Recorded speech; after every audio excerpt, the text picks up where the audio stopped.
एक कथा भक्तमाल जी में आती है। एक भक्त थे, उनका नाम था धन्ना जाट। क्या नाम था? बड़ी मधुर कथा है धन्ना जी की। धन्ना जी की कथा ऐसे प्रारंभ होती है कि सामान्य से परिवार में धन्ना जी का जन्म हुआ। देखो, ये हरिप्रिय हैं, इनको हरि प्रिय थे, लेकिन इनकी भक्ति से फिर ऐसी स्थिति हो गई कि ये हरि को प्रिय लगने लगे। तो धन्ना जी के यहां एक संत पधारे। संत की शालिग्राम जी की सेवा। और छोटे बालक जो होते हैं वो संतों को या घर में कोई भी बड़े बुजुर्ग आए या कोई भी श्रेष्ठ जन आए, वो क्या करते हैं, कैसे करते हैं, मेहमानों को देखते हैं बैठ के। तो महात्मा जी अपने ठाकुर जी की सेवा करते और धन्ना जी जाके उनके पास में बैठ जाते। पहले जल से स्नान, फिर दूध से स्नान, फिर घी से, फिर दही से, फिर शहद से, पंचामृत स्नान करा के बढ़िया इत्र लगा के ठाकुर जी को उर्द पुंड तिलक लगा करके माला तुलसी पधरा के विराजमान कर दिया। धन्ना जी को इतनी अच्छी लगी ये सेवा, रोज बैठ जाते, पूरी रात रोते, अपनी माँ से कहते मैया ये सुबह कब होगी। क्यों? वो सुबह होते ही बाबा के पास जाऊंगा, उनकी सेवा देखूंगा कैसे करते हैं। तो धन्ना जी रोज सेवा देखते, बड़े खुश होते। जैसे महात्मा का जाने का समय आया, धन्ना जी बिखर गए। कहां जा रहे हो आप? बोले बेटा अब हो गई हमारी सेवा पूरी, अब हम जा रहे हैं, फिर आएंगे कुछ साल बाद। धन्ना जी बोले तो आप चले जाओ, इनको छोड़ जाओ यहीं पे, ये ठाकुर जी यहीं रहे आए, मैं इनकी सेवा करूंगा। बाबा बोले अरे तुम छोटे बालक हो, तुमसे सेवा बनेगी नहीं बेटा, तुम जिद मत करो। धन्ना जी तो रोने लगे, बोले नहीं मैं सेवा करूंगा, मुझे तो ये चाहिए। जैसे कोई वस्तु के लिए बालक जिद करता है, ऐसे धन्ना जी ठाकुर जी के लिए जिद करने लगे। माता पिता परेशान, महात्मा अलग परेशान, क्या करें। और इतना रोवे कि महाराज पूरा घर अधर कर दिया, मोहल्ले वाले तक इकट्ठे हो गए। क्या हो गया? बोले धन्ना जी के महात्मा जी जा रहे हैं, उनके ठाकुर जी मांग रहा है धन्ना। अब किसी में ये हिम्मत भी नहीं कि महात्मा सिंह कहते हैं दे जाओ। और कोई वस्तु हो तो ये भी कह देते हैं लोग दे जाओ, चलो हम दूसरी दे देंगे। ठाकुर जी की बात है भैया, कोई अपनी सेवा कैसे दे सकता है। धन्ना जी इतने रोए, सिर पटक पटक के रोने लगे छोटे बालक। तो महात्मा बोले बड़ी विडंबना, ठाकुर जी रक्षा करो, क्या करें। इतने महात्मा बाहर गए और गोल गोल काले से दिखने वाला एक पत्थर उठा लाए, उसमें बढ़िया घी भी लगा करके और इत्र लगा के सुगंधित कर दिया, उर्द पुंड तिलक लगा दिया ठाकुर जी जैसा। और अपने ठाकुर जी तो नीचे एक छोटे सिंहासन पर विराजमान कर दिए और बड़े सिंहासन पर वो पत्थर लाके रख दिया और बढ़िया सजा के। धन्ना रो रहे थे, उठा के गोद में ला, देख देख देख तेरे ठाकुर जी आगे देख। धन्ना जी जैसी मंदिर में, धन्ना जी की दृष्टि तो उन्हीं के ठाकुर जी पे, यही चाहिए। महात्मा बोले लाला देख, ऊपर सिंहासन पर बड़े ठाकुर जी बैठे और नीचे छोटे ठाकुर जी बैठे। वो बड़े वाले जो हैं वो तो हैं राजा ठाकुर, और ये छोटे वाले जो नीचे बैठे हैं ना, ये सिपाही ठाकुर।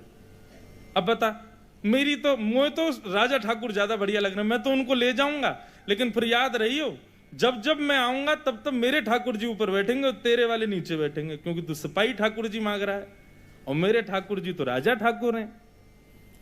अब बालक को उस भाव से समझाया तो धन्ना जाट नहीं, मैं तो राजा ठाकुर लूंगा, आप ले जाओ सिपाही को। सिपाही ठाकुर जी के रूप में उनके निज ठाकुर जी थे। बाबा बोले अब ठीक है। घर वालों ने भी प्रणाम किया, जय हो महाराज जी, बड़ी आपने बुद्धि युक्ति लगाई। सबको लगा कि कंटक छूट गया, लेकिन यहां तो अब भक्ति प्रारंभ हुई थी धन्ना जी की।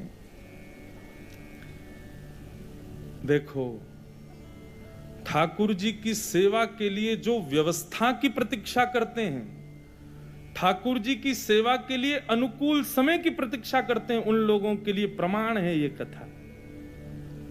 बाकी सेवा तो बाद की बात है। ठाकुर जी भी असली नहीं थे, धन्ना जी के सामान्य पत्थर था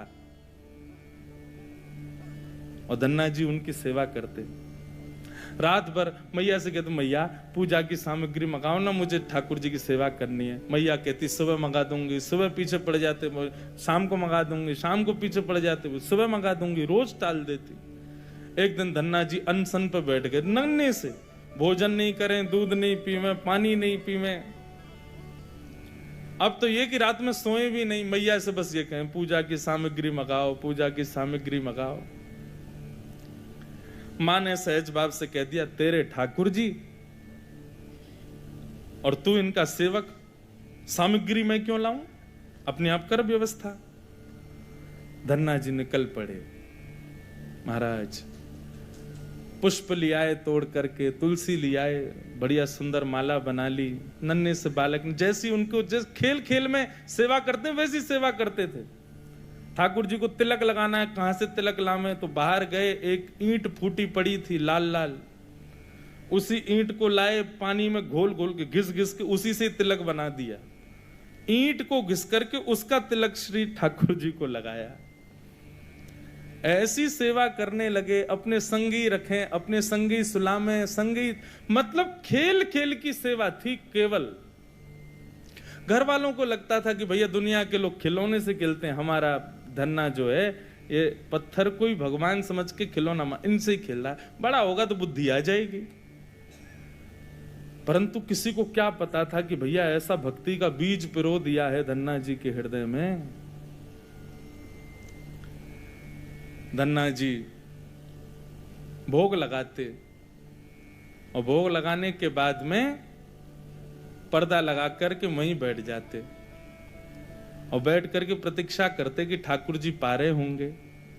फिर धीरे से पर्दा हटा के देखते, अच्छा अभी पाई नहीं, ठीक है, फिर बैठ जाते, फिर प्रतीक्षा करते कब पाएंगे। खूब देर हो गई, नहीं पाई तो ठाकुर जी से बोले आप रोज भोजन अधूरा छोड़ देते हो। मैं भोजन अधूरा छोड़ देता हूं, मेरी मैया मुझे बहुत मारती है, लेकिन महात्मा जी मुझे ये बता के नहीं गए कि वो मैं आपके संग कर सकता हूं कि नहीं। मेरी मैया तो मुझे बहुत मारती है, लेकिन पता नहीं मैं कर सकता हूं कि नहीं। धन्ना जी के उस प्रिय भाव, भक्ति भाव पर ठाकुर जी रीझने लगे। एक दिन तो धन्ना जी हट करके बैठ गए, यदि आपने नहीं पाया तो मैं भी नहीं पाऊंगा। धन्ना जी ने थोड़ी देर देखा, थाली यथावत रखी है, नहीं पा रहे, तो ठाकुर जी की तरफ कमर करके लेट गए। तो ठीक है, तो आज मैं भी भूखा सोऊंगा। इतने में ही जैसे उंगली को कोई जोर से चाटे तो चट चट आवाज आती है ना, ऐसी चाटने की जोर जोर से आवाज आने लगी।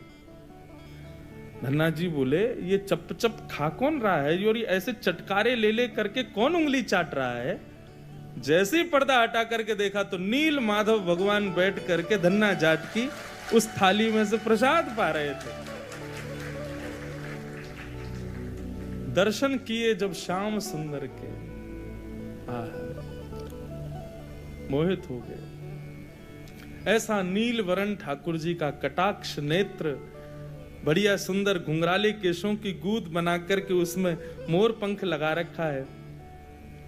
जैसे धन्ना जाट छोटे वैसे ठाकुर जी भी छोटे से नन्हे से गोपाल जी आ गए। और जैसे मानो पूरे हाथ में सान लेते हैं ना सब्जी छोटे बालक, ऐसे ठाकुर जी ने माखन मिश्री और सारी सब्जी सान रखी है और खूब प्रेम से चाट चाट करके पा रहे हैं। धन्ना जाट बड़ा प्रसन्न हो गया, बोले आप तो बड़े प्यारे हो, आज आप प्रत्यक्ष मेरे सामने आ गए। ठाकुर जी धीरे धीरे अब धन्ना जाट के सखा बनने लगे। धन्ना थोड़ा बड़ा हुआ, गऊ चराने, बछड़ा बछिया चराने जाता तो अपने शालिग्राम, जो शालिग्राम थे ही नहीं, सामान्य पत्थर थे, उनको सजा धजा के बढ़िया अपनी जेब में धर के ले जाता।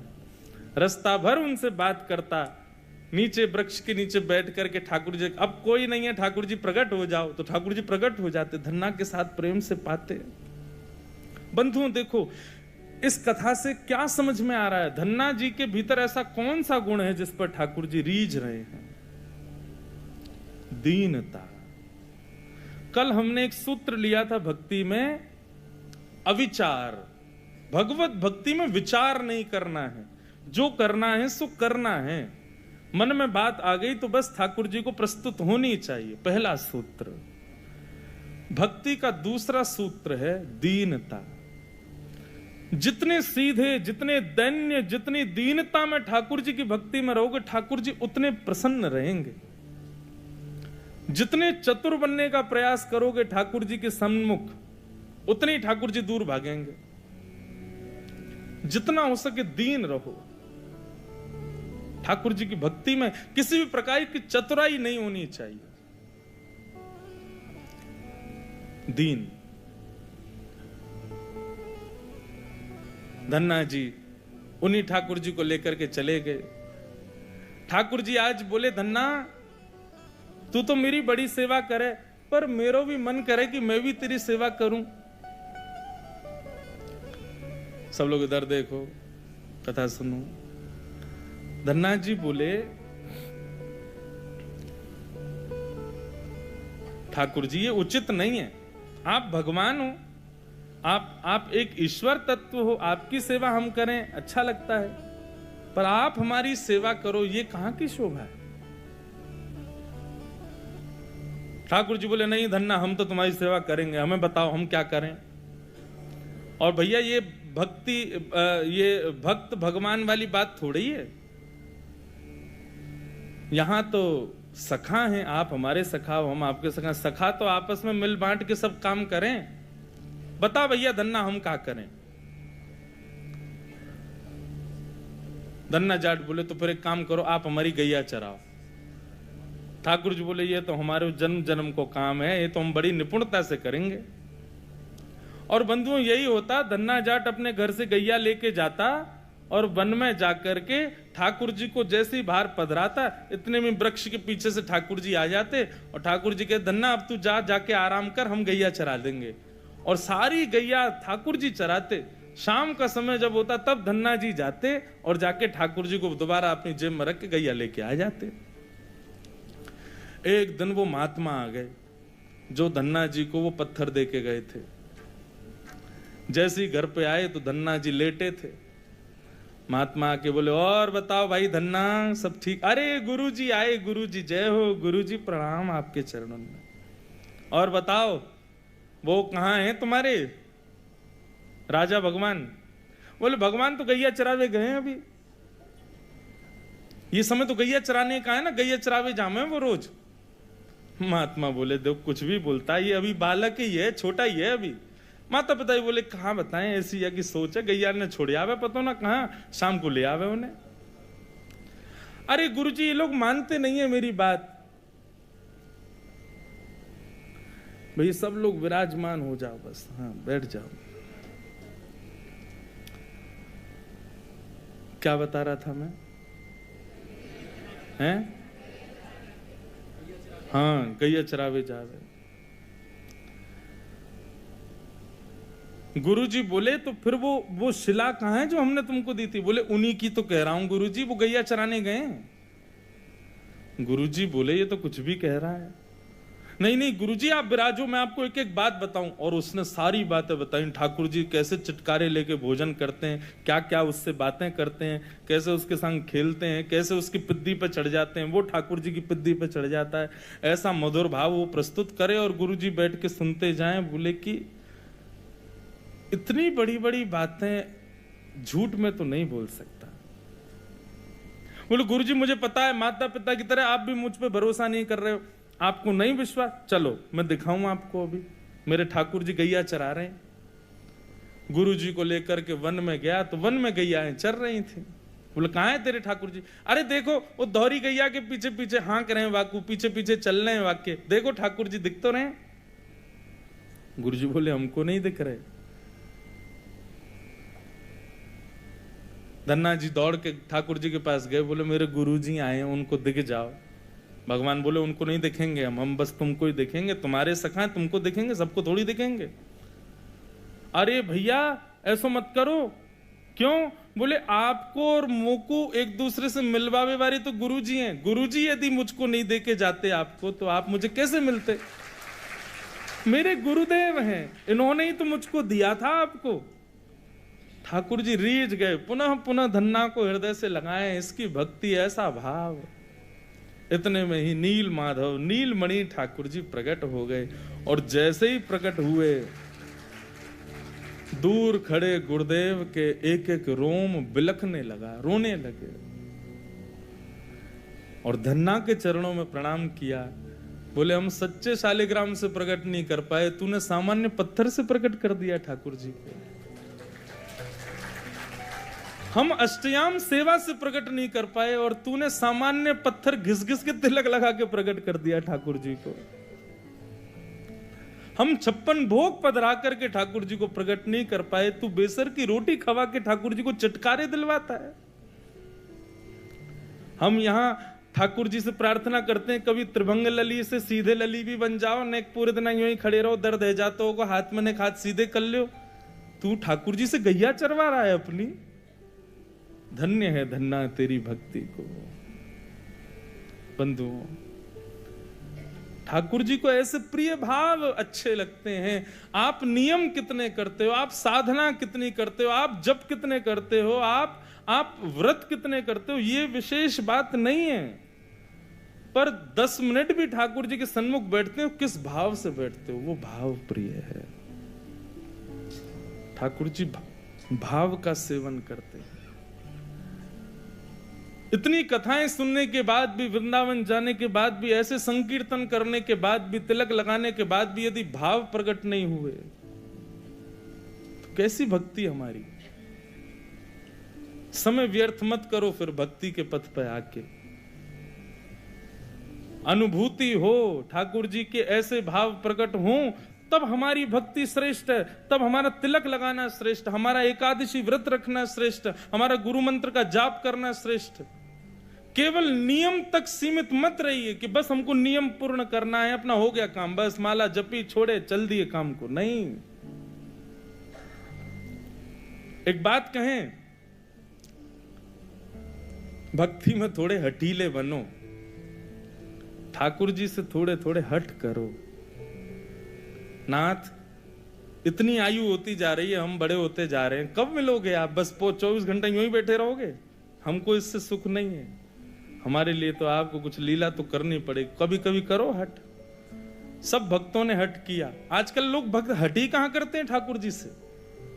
हाँ, हट करते हैं, किस बात का हट कर रहे हैं? काय को व्रत कर रहे हैं, हाथ में कपूर लेके बैठे हैं, हमारे पति के काम नहीं चल रहे, उसका हट कर रहे हैं, बच्चे हमारी सुनते नहीं, उसका हट कर रहे हैं, घर में विपत्तियां आ गई, इसका हट कर रहे हैं। कभी श्याम सुंदर हमसे रीझ हैं, इस बात का हट नहीं करते।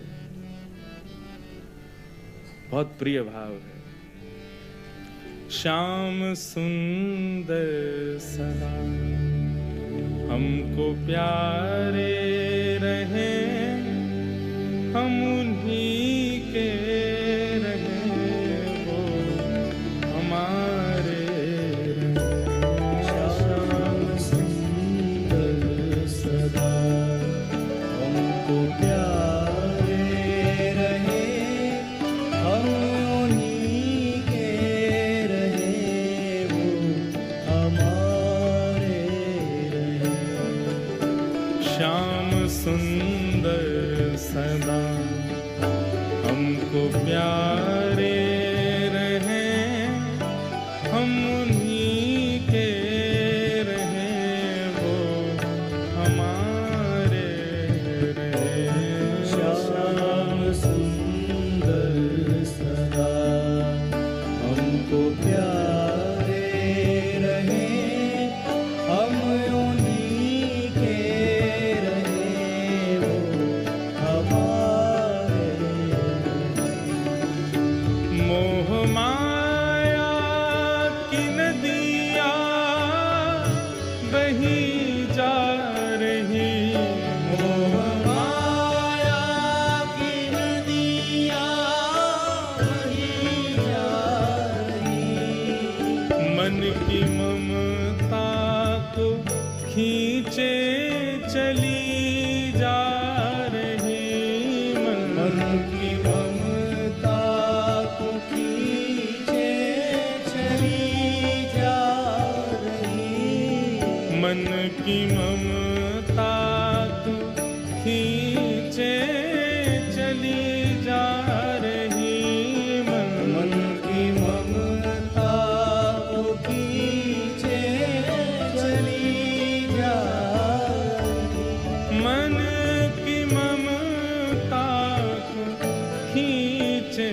चली जा रही, हर की ममता को पीछे चली जा रही। हम भंवर में रहें या किनारे रहें, हम उन्हीं के रहें, वो हमारे रहें। श्याम सुंदर सदा हमको प्यारे रहे, हम उन्हीं के रहे, वो हमारे रहे। हम उन्हीं के रहें, वो हमारे रहें। हम उन्हीं के रहे, वो श्री राधा रमण लाल की।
एक नियम बना लीजिए अपना।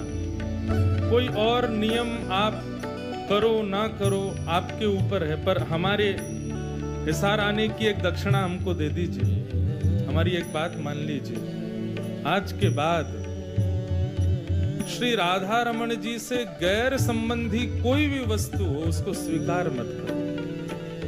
चाहे वो संबंध हो, चाहे वो भोजन हो, चाहे वो देखने की वस्तु हो, चाहे वो पान की वस्तु हो, चाहे वो ग्रहण पहनने की वस्तु हो, सब उस में बस ये भाव रख लीजिए, बस ठाकुर जी से संबंधी है तो हमारी है, नहीं तो हमारी नहीं।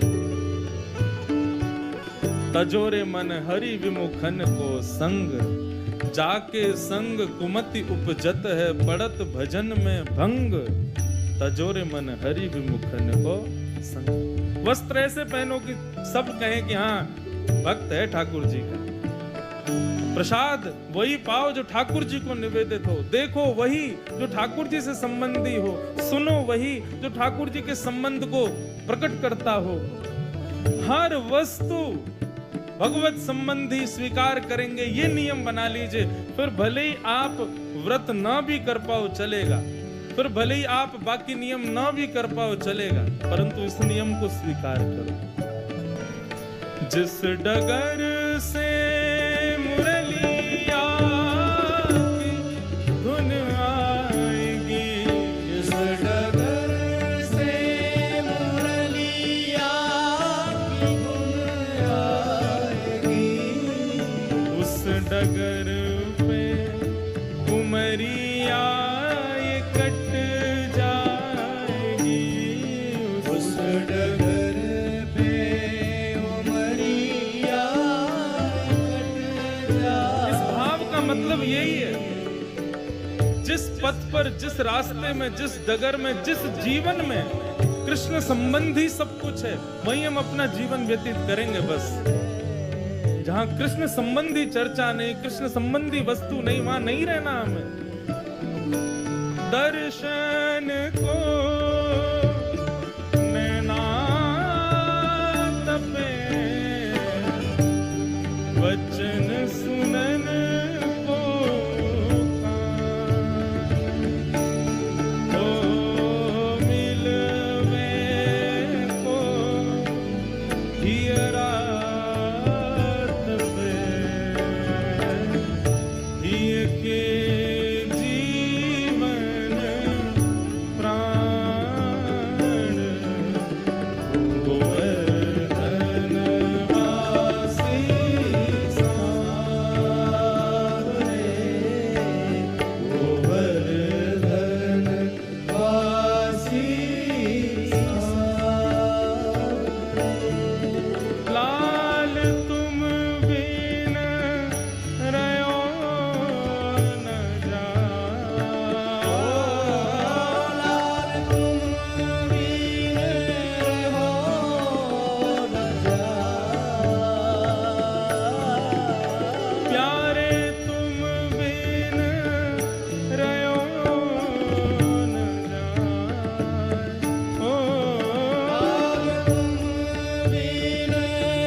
जिस डगर से मुरलिया की धुन आएगी, जिस डगर से मुरलिया की धुन आएगी, उस डगर पे उमरिया कट जाएगी, उस डगर पे उमरिया कट जाएगी, उस डगर पे उमरिया कट जाएगी, उस डगर पे उमरिया कट जाएगी।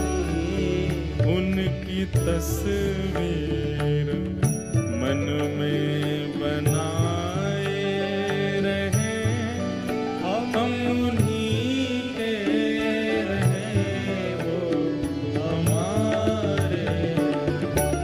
श्याम सुंदर सदा हमको प्यारे रहे, हम उन्हीं के रहे, वो हमारे रहे।